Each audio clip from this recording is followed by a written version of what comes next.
আদম আলাইহিস সালাতু ওয়াস সালাম কি যখন জান্নাতের ভিতরে তৈরি করেছিলেন, জান্নাত থেকে যখন তাকে দুনিয়ার মধ্যে ফেলে দিয়েছিলেন, মা হাওয়া বাবা আদম দুইজনকে দুই জায়গার ভিতরে যখন ফেলা দেওয়া হলো, পুনরায় আবার যখন একত্রিত করা হলো, তওবার মাধ্যমে মাফ করা হলো, ওই মুহূর্তে বাবা আদম আলাইহিস সালাতু ওয়াস সালাম আল্লাহর কাছে দরখাস্ত করেছিলেন, আল্লাহ আপনি দুনিয়ার ভিতরে আমাদেরকে পাঠায়া দিলেন, কিন্তু দুনিয়াতে কি খাবো?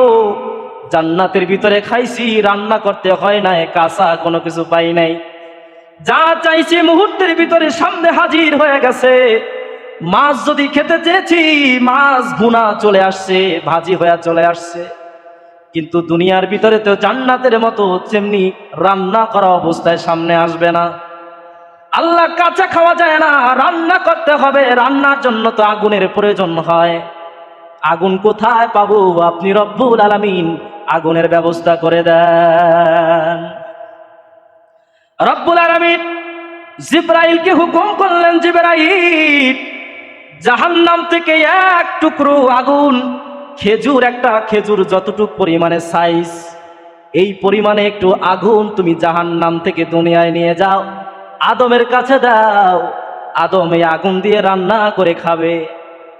খেজুর পরিমাণ, এক আঙ্গার পরিমাণ আগুন জাহান্নাম থেকে জিবরাইল আলাইহিস সালাতু ওয়াস সালাম এসে যখন বাবা আদমের কাছে দিলেন, চুলার ভিতরে আগুন দিয়া যখন জ্বালাইলেন, যখন কড়াই রাখে, ওই জাহান্নামের আগুনের তাপের কারণে কড়াই সহ সব পুড়ে ছাই হয়ে যায়, রান্না করা যায় না।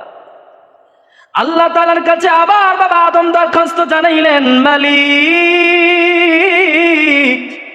কি আগুন দিলে? এই আগুনে তো কড়াই পর্যন্ত পুড়ে যায়, রান্না তো বহুদূরের কথা। আল্লাহ রাব্বুল আলামিন জিবরাইলকে হুকুম করলেন, জিবরাইল এই আগুনটারে নিয়ে সমুদ্রের ভিতরে যাইয়া 3 বার তুমি পানির ভিতরে থেকে ধৌত করে উঠাইবা। কয়বার? জোরে কোন। 3 বার সমুদ্রের ভিতরে যাইয়া সমুদ্রের পানি দিয়া 3 বার ধৌত করবা।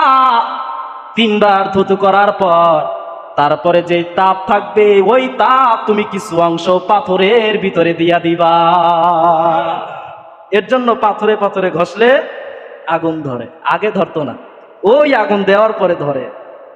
আর ওই 3 বার যে সমুদ্রের ভিতরে আগুনকে ধোয়া হয়েছিল, ধৌত করা হয়েছিল, এর জন্য বর্তমানে বিজ্ঞানী তারা বলতেছে যে এই বিদ্যুৎ আবিষ্কার হয়েছে কিন্তু সমুদ্র থেকে। সব কিছুই কিন্তু আল্লাহর বিধান থেকেই বিজ্ঞানীরা বের করে করে কিন্তু তারা আবিষ্কার করছে।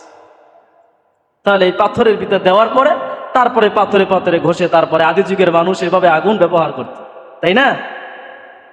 সম্মানিত হাজিরিন, পাথর 2টা চোখের পানিগুলো ছেড়ে ছেড়ে কাঁদে আর বলে, মালিক আমাকে জাহান্নামের লাকড়ি হিসেবে যদি ব্যবহার করে, সেই ভয়ে আমি পাথর কাঁদতেছি। ও মুসা, তুমি আল্লাহর কাছে যে বলবা, আমার রব্বুল আলামিন আমাকে জাহান্নামের লাকড়ি থেকে কি রেহাই দিবে? আমাকে কি জাহান্নামের লাকড়ি থেকে বাদ দিবে? আমার রবের কাছে যায়া তুমি একটু যাইনো। কয়টা প্রশ্ন হইছে? জোরে কোন কয়টা? মুসা আলাইহিস সালাতু ওয়াস সালাম তুর পাহাড়ের ভিতরে চলে গেলেন। তুর পাহাড়ের ভিতরে যে এবার আল্লাহ রাব্বুল আলামিনের সঙ্গে কথোপকথন শুরু করে দিলেন। কথা বলার শেষের দিকে মুসা আলাইহিস সালাতু ওয়াস সালাম চারটা প্রশ্ন এবার আল্লাহর কাছে জানতে চাইল।